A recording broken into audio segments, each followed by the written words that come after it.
José e Leandro são paraenses e têm um sonho em comum: se tornarem portugueses. Leandro já está em Lisboa e reforça um fluxo emigratório que só cresce, do Pará para Portugal. Eu sempre ouvi falar na minha família que eu tinha uma descendência portuguesa, né? E conversando recentemente com a minha avó, eu descobri que o avô dela, ou seja, o meu tataravô, era português. José, neto de avô e avó portugueses, aqui de Belém, já faz 1000 planos. A vantagem de ser um cidadão europeu é grande, né? O fato da gente poder perder o visto de turista, ficar mais tempo no país, né? A minha família tem uma casa em Portugal, então a gente poder, de fato, residir, quem sabe um dia, fora do país, ou ficar mais tempo fora. Tantos planos podem se tornar realidade mais rápido do que imaginam. Desde abril, as leis lusitanas ficaram mais simples. Portugal tem flexibilizado o acesso, né, de brasileiros à nacionalidade, aos vistos, ao investimento aqui em Portugal, exatamente por uma política de Estado. Então, é muito importante que os paraenses tenham acesso a essa informação, de entender que isso é sim uma oportunidade, não só de carreira, de trabalhar, mas de investir, né, e de ter realmente essa ligação com Portugal e com a Europa, porque é sim uma prioridade do governo. A maior dificuldade ainda é reunir toda a documentação dos parentes portugueses que, naquela época, durante o século XIX, chegavam ao Brasil sem certidões de nascimento ou passaporte.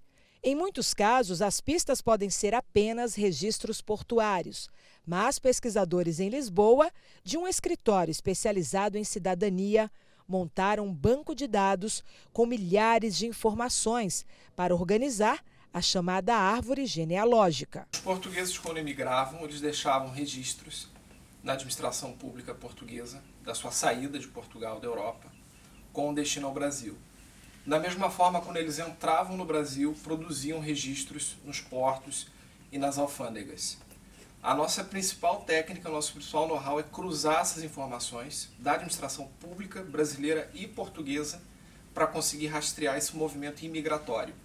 Assim a gente descobre o local de nascimento ou residência habitual desses portugueses e consegue encontrar as certidões de nascimento, as certidões de casamento que são necessárias à atribuição da cidadania da descendência brasileira.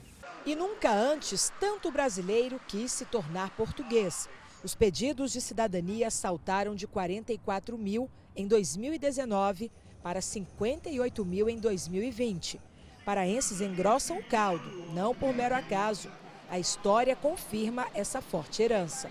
O Pará é o quarto estado brasileiro com o maior número de habitantes portugueses, depois de São Paulo, Minas Gerais e Rio de Janeiro.